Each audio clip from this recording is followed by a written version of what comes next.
China is dismissing claims that the novel coronavirus originated in one of its labs. Instead, China's Arabic TV is suggesting the virus originated in the United States. To talk more about it is our foreign affairs expert, Lisa Daftari, joining me from Los Angeles. Lisa, who are we to believe?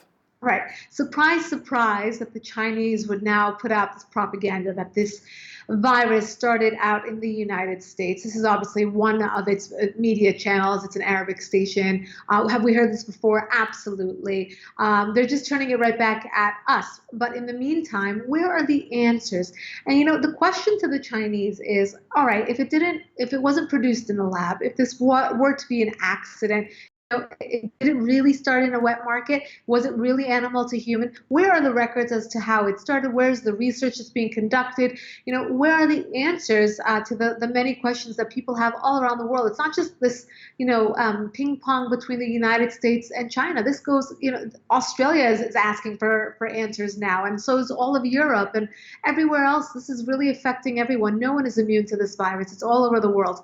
And to the Chinese, if you are innocent, then give us some answers, give us some real statistics, give us some genuine science as to what happened and how we can best prevent this from going any further, or to stop it at the very least, or perhaps give us some ideas as to the origins of what this exact strand was.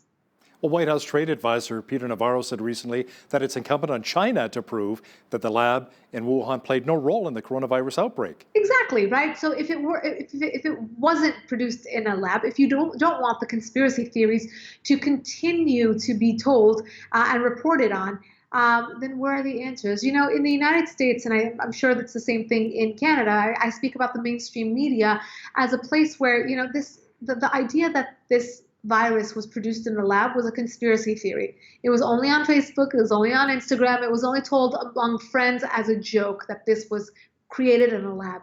As we go further and further from November, the time in which this virus originated, and we started reporting on cases in China, since then it's become more of a thing. It's gained momentum because we don't have answers. So the conspiracy fills that space, and maybe no longer is a conspiracy. It's an actual viable hypothesis as to what happened.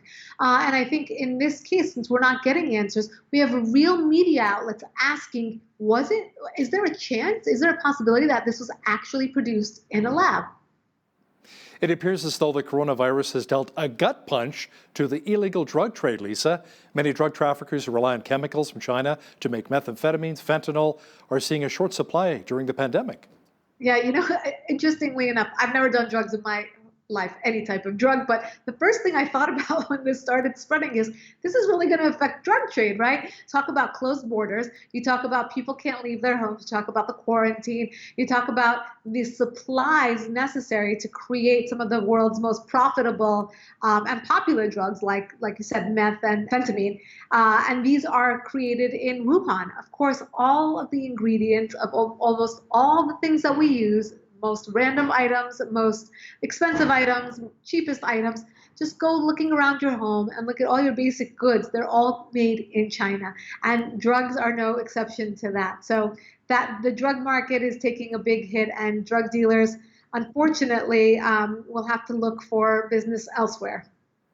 A new report says the Mafia in Italy is taking advantage of the COVID-19 pandemic by making itself look pretty good by providing everyday necessities in poor neighborhoods and offering credit to businesses on the verge of bankruptcy. Doesn't this sound familiar? That's exactly what terror organizations do, like Hamas, like the Muslim Brotherhood.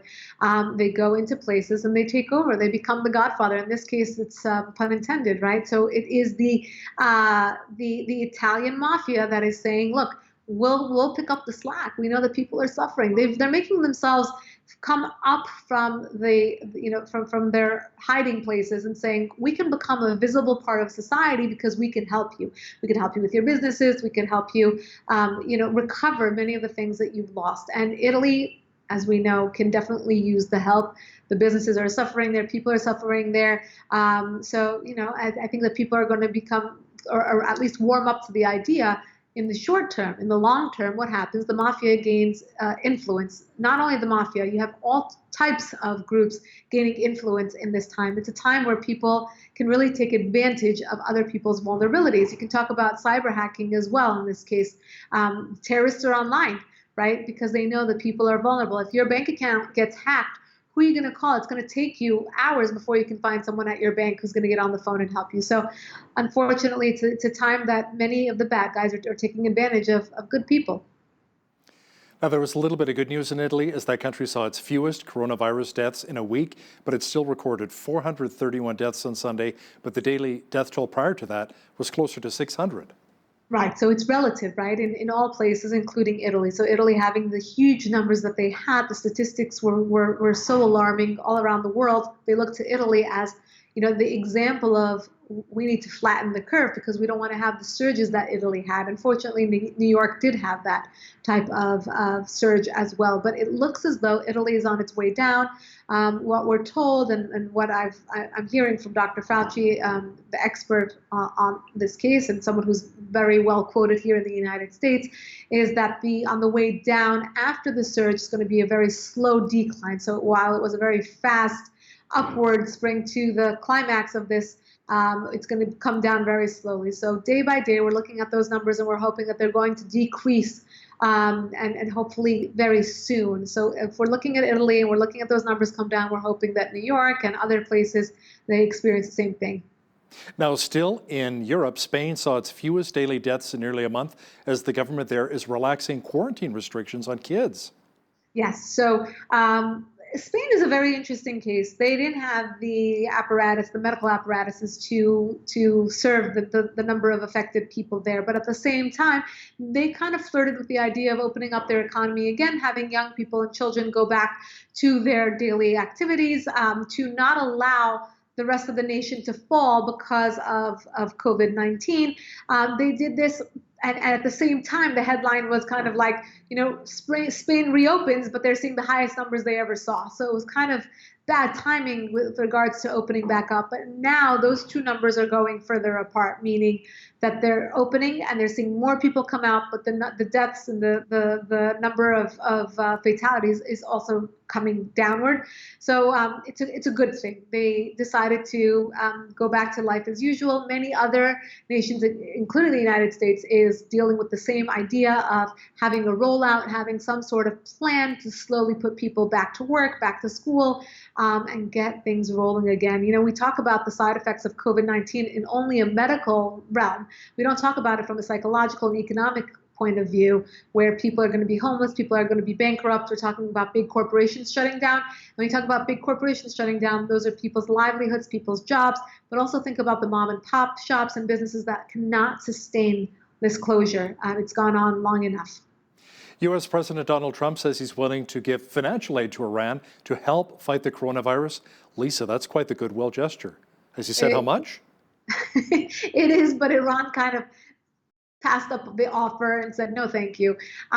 Very interesting push and pull between the Iranian regime and Donald Trump. As we know, ever since Donald Trump came into office, he actually campaigned on ripping up the deal between Iran and the United States. And ever since that, it's set a very competitive and harsh tone, flexing of the muscles between the United States and the Iranian regime. And obviously with COVID, the Iranian regime's goal here is to prove that the sanctions put on by the United States is the single most detrimental aspect of fighting coronavirus in that country. Meanwhile, we know where the money goes. All the money that they've received has gone to fighting in Iraq and Lebanon and all their nefarious activities in the region, and not to the people, not to the hospitals, not to the places that they need it. So we need some straight answers from them as well. Here's a big surprise. Russia recently saw a record number of COVID-19 cases in one day, 6,060 cases over the last 24 hours. Incredible. Yeah, Russia was one of those cases where people would be like, wait a minute, if this spreads like wildfire, how come Russia's not been affected? Likewise, why hasn't North Korea been affected? Well, these are countries where, are we getting the truth? Are we getting a honest and transparent and free press that's telling us what's going on in these places.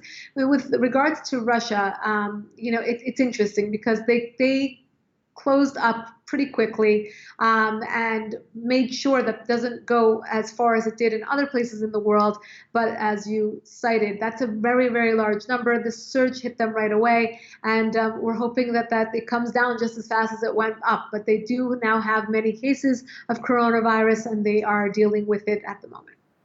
Less than a day after U.S. President Donald Trump mentioned he received a nice little note from North Korean leader Kim Jong-un, the remote country denied any recent correspondence between the two. Yes, so leave it to Kim Jong-un to always embarrass Donald Trump publicly and say, you know what, we're not that close. But then again, it's this push and pull between the two looking for a headline. And I speak about both of them looking for a headline. With regards to Donald Trump, did he get a letter? Maybe, maybe not. What Donald Trump's attempting to do is to say, look, I know we're busy fighting coronavirus. I know that's the only thing in the headlines.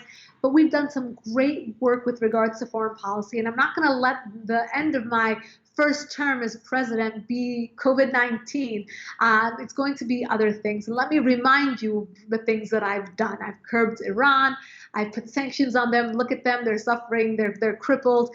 I warmed up ties with Kim Jong-un. And let me just put that in there. So this was at a briefing about coronavirus, which we have here in the United States every single day.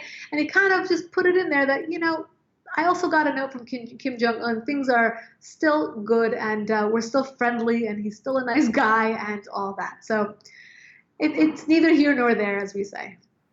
Lisa, there were more protests in Hong Kong as 15 people were taken in and arrested. The U.S., Britain, and Hong Kong condemned the arrests of democracy advocates.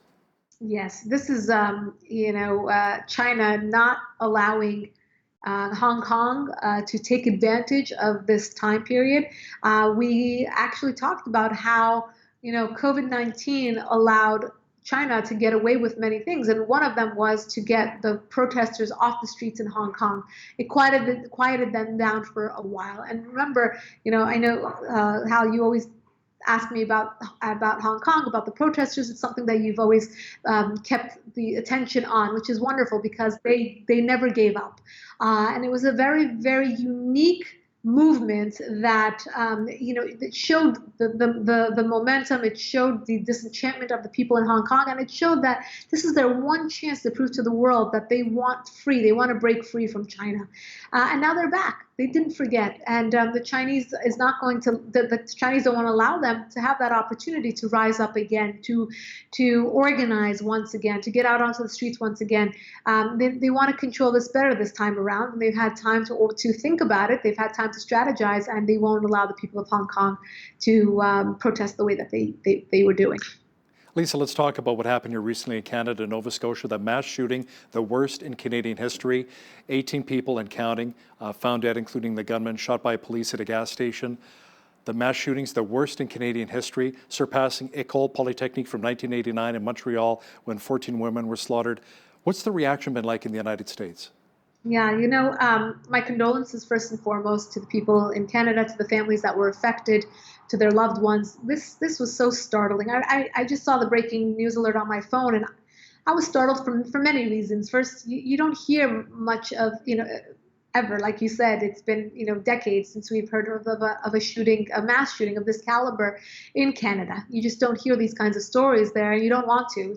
It's almost it feels, everyone feels a bit violated to hear of a place that's so peaceful and so quiet experience something of this level.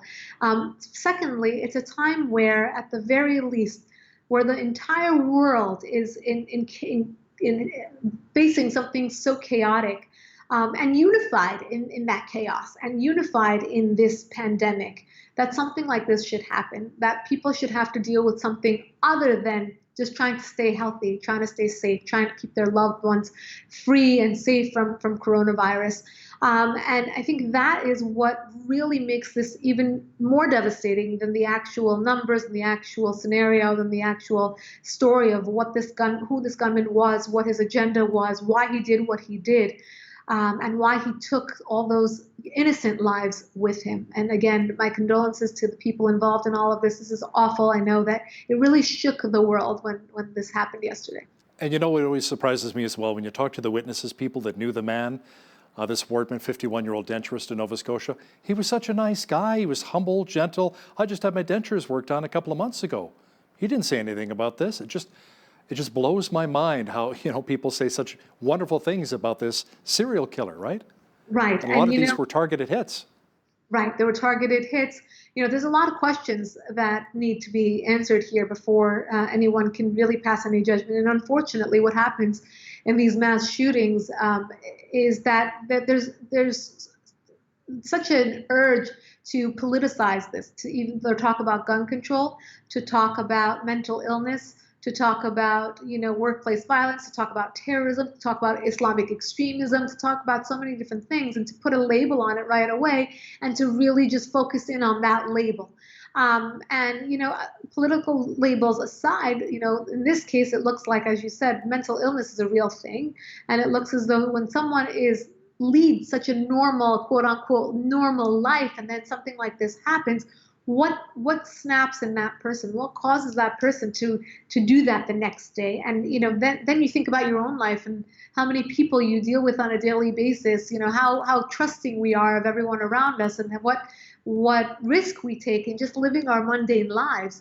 And again, all of this in the backdrop of the world dealing with a horrific pandemic. So, I think that it's something that we will talk about probably for days and weeks to come. What was the agenda here? Who was he? And maybe we'll never know. Look at the Las Vegas shooting. We still don't have answers to that. And so many, again, innocent lives taken in every single one of these shootings. When this happens, your loved one goes home and you don't see them again. And I think that's really what we should focus in on, at least for now. Yeah, and you're right. The investigation continues, and we may never know. Lisa, stay safe, and thanks for joining me today from LA. Likewise. On behalf of all of us here at Bridge City News, I'm Hal Roberts. God bless. Thanks so much for watching.